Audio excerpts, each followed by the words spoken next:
Hey guys, I'm Taylor Knight and thank you for joining TK On Demand.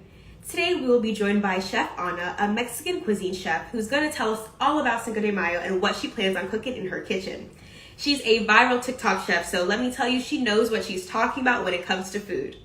So as you guys are joining in, thank you for sharing love. Please share your comments, questions, anything you have in mind, put it in our comment box and just show us some love. So we're going to give it a few seconds for our guests to join us. But again, let me know what you guys have planned for Cinco de Mayo. As of right now, I have nothing planned.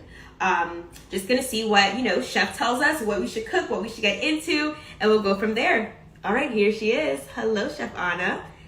Good, how are you? I'm good. Thank you for joining us today. Thank you for inviting me. I'm so happy to be here. Of course, I had to. Once you came up on my TikTok, I was like, oh, wow, I love what she's making. I was like, I got to follow up with her and got to talk with her. Yes, thank you. No problem. So Chef Ana, in honor of Cinco de Mayo, I want to interview you because you're a viral TikTok sensation chef who focuses on Mexican cuisine. So could you tell us what got you into cooking? I got into making, well, I've been cooking all my life, but when I started making videos, it was all when the pandemic hit, we went under lockdown. So I had to find something to do. So I started making TikTok videos about my cooking because I wasn't sure what was going to happen, to me, like everybody, was getting sick. So everything was like to be honest, I was scared. So I thought if something happens to me, at least those recipes are out there for my kids to enjoy. Yes. And that's such a good perspective to look at it, to know that your legacy and your recipes will live on. Because I have a Jamaican background and I'm still trying to get my family's recipes I need some video, like a tutorial or something. So that's so lovely that you're doing that for your family. Yes, and of course for everybody to enjoy too. Yes. So has cooking always been a passion of yours? I know you said you started it during the pandemic, but has it always been something that's like a love of yours? Oh yes, when my mom would be cooking, I was always the one in the kitchen, watching what she was doing. She didn't tell me what she was doing, but I was very visual. So you took notes, man. It's like, okay, I see her adding that to this dish. Okay, making magic. So when did you realize it was time to take your skills to social media? I know you mentioned in the pandemic as well that you kind of wanted to find something to do as well, kind of get yourself, active, since we couldn't be outside the house, we have to be indoors. So when did you realize, let's take this to social media. Let's see how it goes on YouTube, TikTok, and Instagram. Well, actually, I didn't think about it, but when my kids got me into TikTok, I was watching videos. I was uploading a few little videos here and there with my pets. And then I uploaded a video with me making salsa in the molcajete. And it just went viral. So I'm like, oh, maybe I could make more cooking videos. And that's how it all started. So what would you say is your favorite dish you like to cook, or the most challenging? I guess let's start with your favorite dish that you like to cook.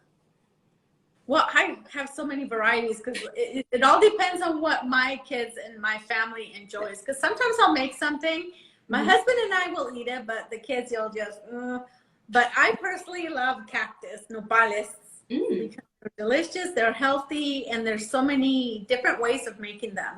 Yes. And I grew up on them, so. So it's like staple for you. And then what would you say has been your most difficult dish to cook in front of a camera? Since a lot of that, I'm sure cooking off camera is always different than on camera because you have to get those angles right, making sure you're showing the full process. So what dish has been the most challenging to cook on camera? On camera, because I think all videos are difficult to record because you have to go in so many different steps. I always tell my husband, sorry, I could have had dinner done a whole lot faster, but I was recording. Sorry. Yeah, and then some dishes do take a lot longer, like tamales, because you have to start a day ahead, a day before, with the meat and the hojas and all that. So that could take all day. So I think tamales is the more challenging.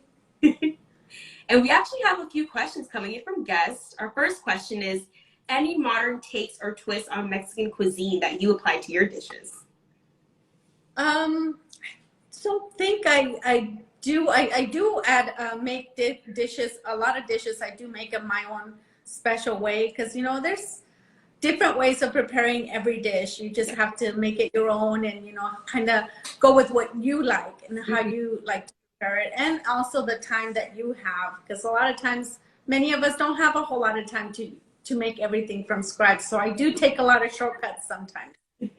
Yeah, sometimes you have to. Schedule, I'm sure, are so busy sometimes. It's like, I can't do the full A to Z process. We got to break it down a little sometimes. And sometimes it even comes out better. And then with Cinco de Mayo, less than 24 hours away, how do you plan to celebrate? We normally don't celebrate, but when my kids were younger, we used to go out to the all activities that are around town, the parades and all that. And we will make tacos, something on the grill, but as far as going all out decorating and all that, we don't usually do that. So what dishes should we expect that you may be cooking tomorrow for Cinco de Mayo, or that you typically cook for your family? I know you mentioned tacos and something on the grill, but what could those be? We usually make the meat. This year I'm going to try to make tacos de al pastor in the crock pot. We'll see how it comes out. So if it comes out good, I'm definitely going to share it. Yes, please do. I have my crock pot that's kind of dusty right now, and it needs to be put to use. So maybe I'll do that too. Thank you. So are there any traditional dishes that you typically cook on any Mexican holiday or any holiday that you celebrate with your family? Oh, Christmas is always definitely tamales. But my daughter loves them so much that I usually make them throughout the year, just because she loves them so much. Yeah. So that's typically like that dish comes out often, especially on the holidays. Yes. As you continue to expand your brand, where do you see yourself going next in your brand? Because you are viral on TikTok, you're getting viral on Instagram, and your brand continues to expand. What do you see next for yourself? I'm hoping to come out with my own salsa. Ooh, that's my next goal. So we're working on it. So we'll see how it goes. Nice, nice. And what inspired you to do a salsa? Because who doesn't love salsa? And it goes with everything. And we also this year while my kitchen was being remodeled, I published my first cookbook. Nice. So, and I always like just ask that question. He said, "Do you have a cookbook coming out soon?" Yes, she already does. There it is. Where can viewers purchase that book? It's on Amazon. Okay, perfect. So viewers, if you want to get the cookbook and know all the recipes, check out Amazon. And could you share with us the book title? Yes, it's Nana's Traditional Recipes. It's a green thing, and then it has my picture on the back. Lovely. So viewers, just at that. We have a few other questions are coming in. We have one viewer says, which chili do you like better, red or green? I personally like red. And tell us why. Because it's spicier. Well, you can make it as spicy or as mild as you like, but I think the one in the molcajete that you make with the tomatillos, the red peppers, the chiles de árbol, I think that one's my favorite. Nice. I like a mix. I think that for me it depends sometimes. Like, sometimes I like the green, but sometimes the red kind of gives you that fiery taste that you need sometimes. And it also depends on what you're eating. True. I'm sure that plays an important part too sometimes. So when you make most of your dishes, do you typically go for the red chili then, or do you typically go for the green? Since you said you do prefer red. I prefer the red, but a lot of times if we're having tacos, I prefer the guacamole salsa. Oh, that's true too. That sounds good. Wow, this is making me hungry. Okay. Let me see if we have any more questions from our viewers. We're definitely getting a lot of love. People are sharing so much love with you. They're showing hearts. They're asking questions. Saying, "I love her. She's so natural and beautiful." Yes. Oh.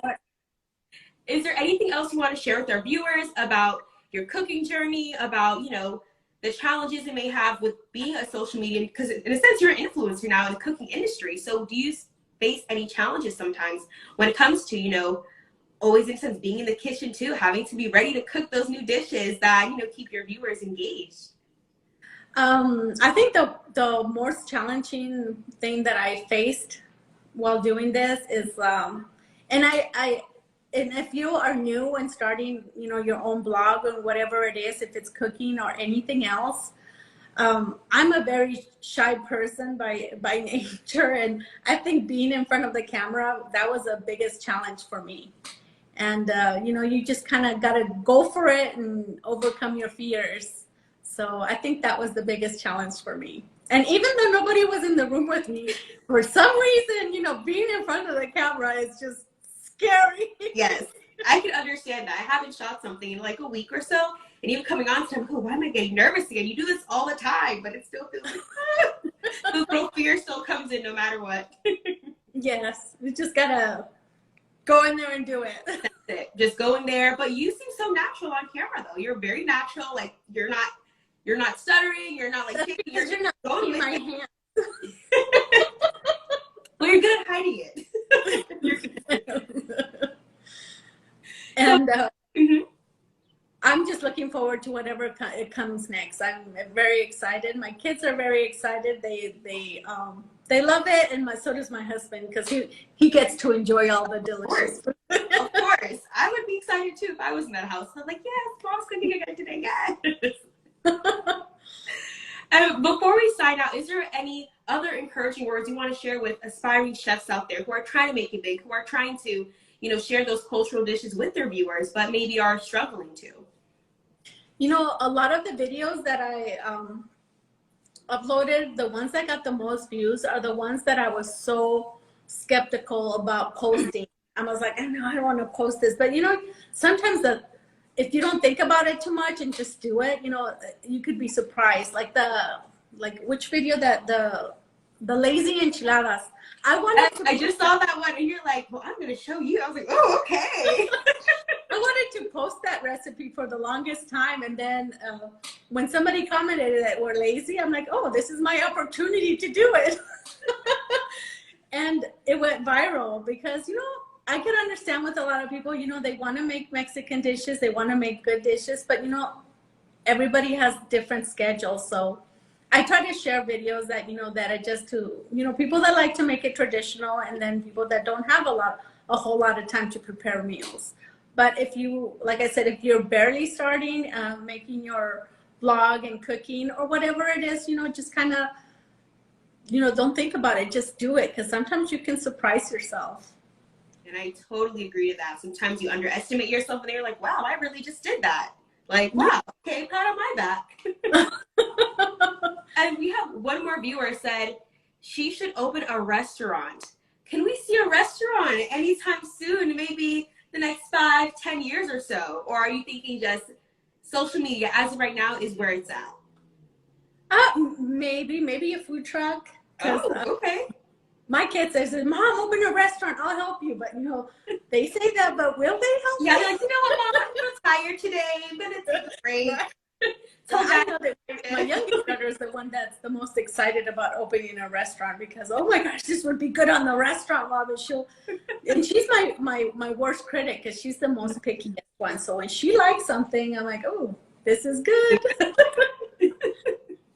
Well, I'm glad to see that you say your family's involved, they're supporting you throughout this, and that viewers all over are showing you so much love. So I really admire everything that you're doing and showing people about different Mexican dishes that they can try out and learn, because I'm a foodie, so I love trying different foods from different places. So seeing that you're making this like authentic Mexican cuisine is amazing.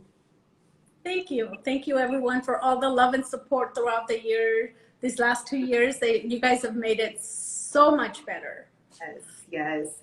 You are getting, I think you've gotten the most love out of all of my interviews so far. I'm seeing the hearts constantly move up and down. Why does that button work like that?